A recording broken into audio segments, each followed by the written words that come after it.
What's up, ESD family? This ESD Guns here. I'm coming back to y'all with another gun collection video. First and foremost, before we get started, all glory to God. I know I wasn't on YouTube a lot last year, but God has blessed me to be married, to have another kid, and to be able to move into a new home.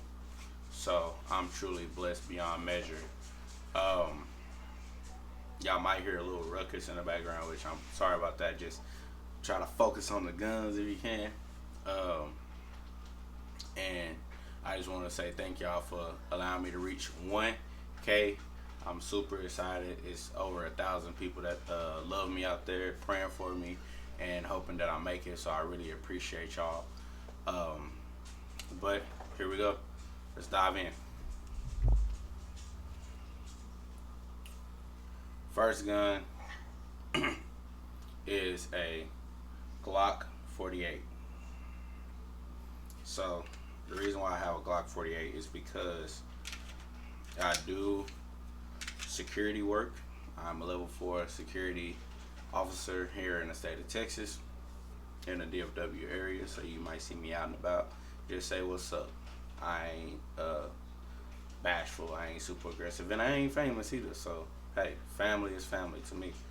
But the two upgrades that I do have is a Shield Arms magazine catch and a sub TLR 7 sub light. I run this setup in a Haley Strategic and Safariland collab holster. I don't know where my holster is at this moment, but uh, I'll probably have to drop a link for y'all. It's a great host. It's a great holster and it's great. But this is my smallest pistol that I have, and I like it. This 48 is a slim 19, so it is the 19 Glock 19, just slim. That's all it is. The Glock 19, single stack Glock 19. And if anybody out there knows anybody that can get me a double undercut right here, that'll be greatly appreciated. And I think I'm gonna do that to all of my Glocks, is get a double undercut so I can get a higher purchase on the grip. Next, moving into my next pistol, I have here is a Glock 47. Now, this is my duty gun. So when I'm working uh, level 3, which is just armed guard, with all the kit on, kind of look like whatever. They got handcuffs and stuff like that. But I run this in my, what is that, Safariland holster. This is just a regular mag with a regular slide release because it is a duty gun. They said we can't have any custom triggers. We can't have anything abnormal because if unfortunate events do happen and we have to engage a threat, we don't want to go to court and they say, oh, you was using this type of ammo and you was using this type of trigger and you was ready, you a competition shooter and all this and all this and all this. So I do run the critical defense, Hornady critical defense. I forgot the grainage, so don't quote me on that. But I do run this as personal self defense and duty ammo as well, because for some reason they don't look at security guards to get the LEA stuff. The reason why I do have a Glock 47 because the 17 MOS was discontinued. You can still get a Gen 5 17, but you can't get a 17 MOS because they came out with this. So essentially, this is a Glock 17 package, but it has a 19 recoil spring, which means I can take the Glock 19 Gen 5 slide and put it on here, and I'll have me a black 19X or a 45. Or I can take this long slide off and put it on a Gen 5 19 spring and have a 19L in a sense, so I could conceal, but I don't like the 19 frame. I like 17 frames. Obviously, you see the difference between this is a slim 19 frame, but this is a true 17 frame. And look at my fat fingers, right? And then look, see, that's why I was saying I probably need a double undercut on this, but I don't have a high purchase on this firearm, which I would like. But uh, I have a TLR 7. I'm at TLR 1 HL. These will be switched out hopefully later on here in a couple of months for a Surefire X300 Turbo. That's what I want. I want to be able to engage at distance and see my targets. Um, this firearm probably will not be getting a optic, even though I do have the MOS. I'll probably throw a Holosun on there, but it's not really, I'm not really looking forward to it. I don't wake up and say, oh, I'm gonna get an optic for my 47. No. Now if I had a Glock 17 MOS, and if you know somebody with a Glock 17 MOS that wants to get rid of it, hey, hit your boy up. Yes, I did have one on the channel, and that leads into my next gun. So my next firearm will be my Glock 45 that I use for competition. So it has a stock Glock mag with a +5 base plate. I don't know the company. I think it's a Zev, but that's the plastic model. If don't quote me on that. I'm running a Parker Mountain Machine. Let me clear it for everybody. It is cleared. Safe direction. I'm working a Parker Mountain Machine compensator with a Streamlight TLR 1 HL and a Timney trigger and a OEM Glock Magwell from Glock store. It was about $20 maybe, and a extended slide release. So this is perfect, but I think I will switch out my trigger for a Apex trigger or a Glock performance trigger. Don't worry about that. That's just my dog whining. I don't know why. But now, if you have any questions about this, I have plenty of videos, shorts going over this gun. But I will go on an in-depth review and a breakdown video of me firing this handgun. Now, let me let this dog out, and then we'll jump into the rifles. Sorry about that. I'm back. But here is my cheapest rifle, which is a M&P 22. The reason why I have this firearm is because my son is beginning to shoot, and I want him to learn on the AR-15 platform. My wife also is beginning to shoot, and I want her to get her basics down. So I can't get your basics down if you don't know how to shoot on the AR platform. So guess what? It's the same thing as what I have. It's just a 22, and ammo is cheap, so you can get a lot of practice. I'm thinking about suppressing this. So if you know anybody, or if you have a suppressed M&P 22, comment it down below what suppressor and what ammo you use. I would really love a recommendation, because what is that? There's a 22 suppressor that's really popular. In my sponsor, Magnolia Arms, he has one on a Glock 44, and he's trying to give it to me for a great deal. I can't disclose what the deal is. The firearm and the sorry about that video playing in the background, but the firearm and the suppressor and the tax stamp, great deal. Great deal. But great training firearm, especially for children and women that are getting into the AR platform. Not saying that women can't handle it, or not saying that children can't handle a bigger caliber, but you want to start them off small so they can get the basics: reloading, clearing the jam, stance, all that good stuff.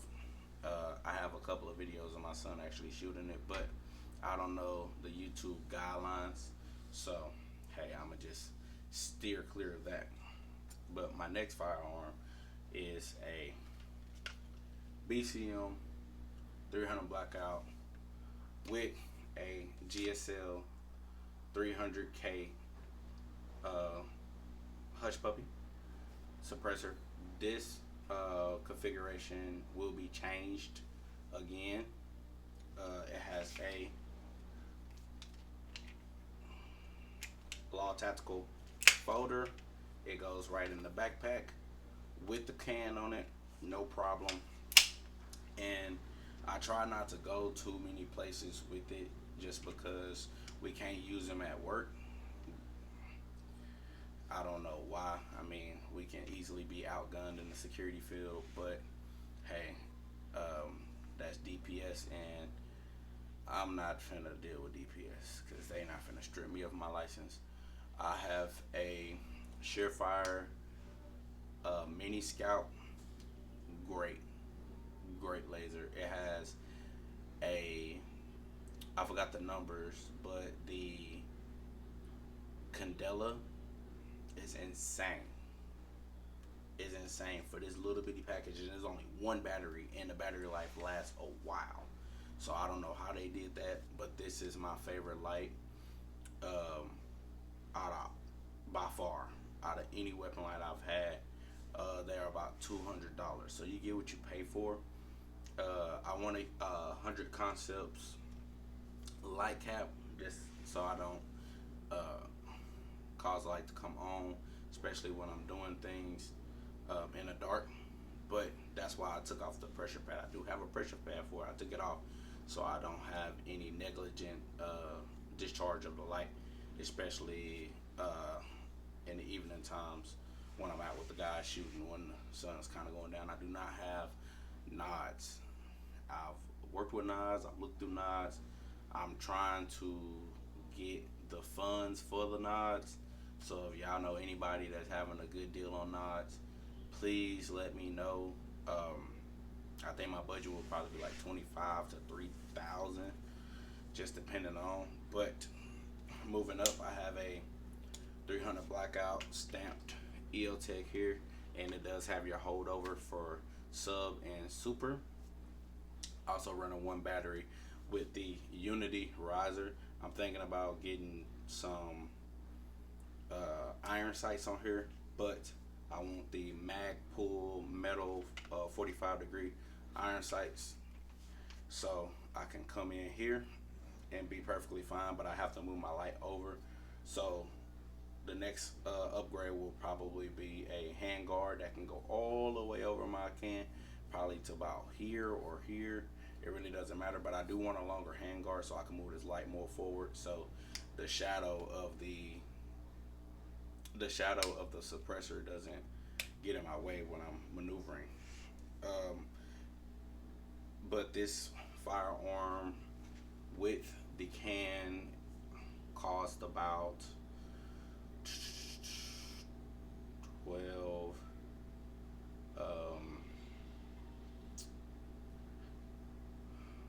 22 26, let's say right under 3K. Right under 3K for this build the way it is. I know some people are gonna say, well, I could have built it out cheaper if I just use these parts. BCM is my standard, by far, and I don't care what nobody says. BCM is my standard. It's my go-to. I know people want to run M&Ps and say that's the standard, but hey, to each his own. I'm not about to argue with you about it, but this is just what I like. My 300 Blackout suppressor. There will be another Blackout to come to the channel.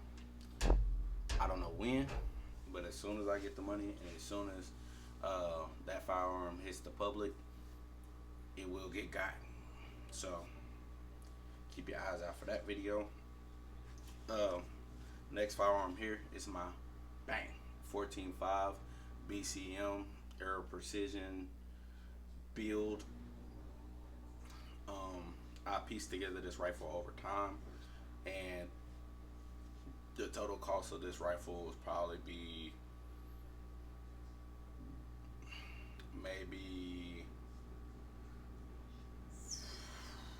five, 6, 7, 8.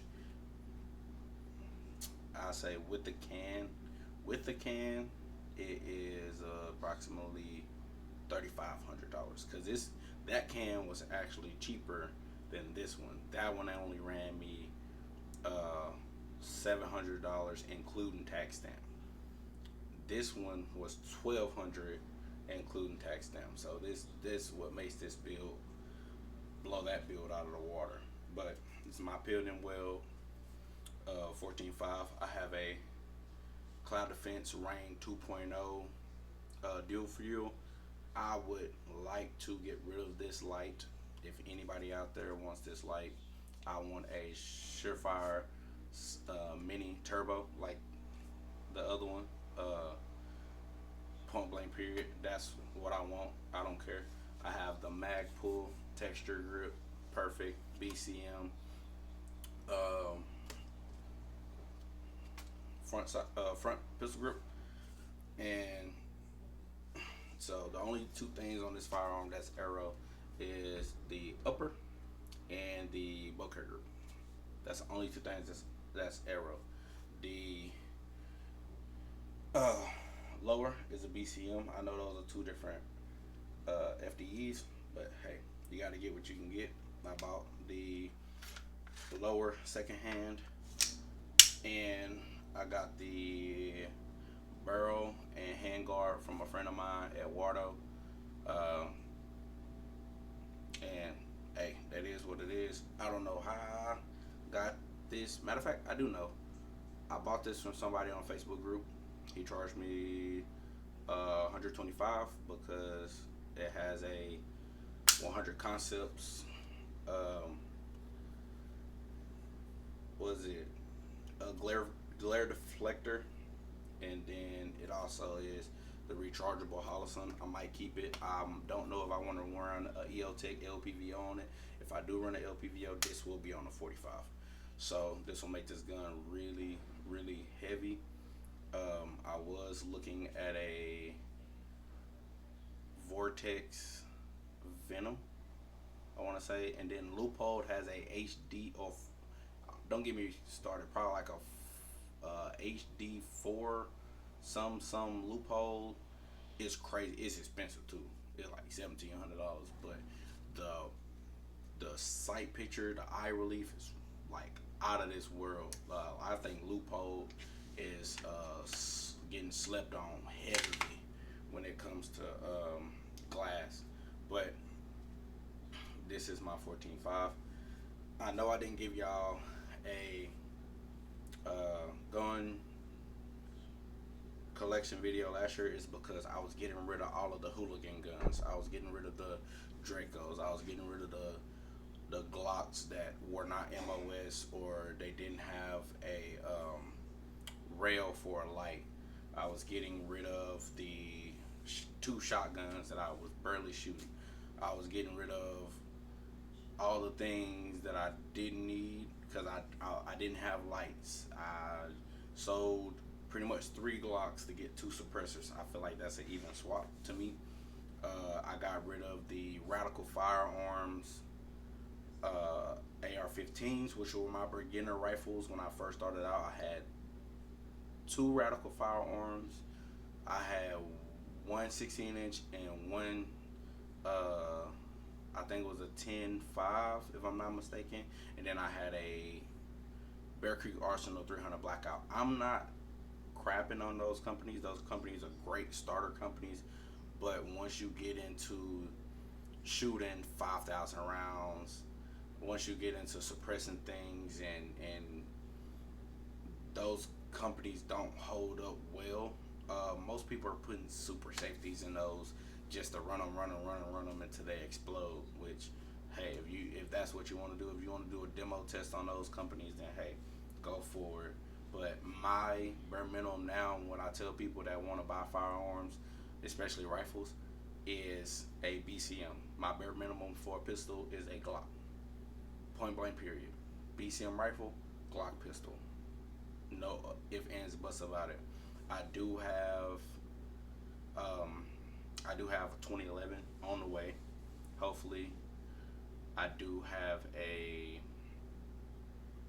sub gun. Maybe I'm battling with that because it's like, do I need a sub gun if I have a 300 blackout backpack gun?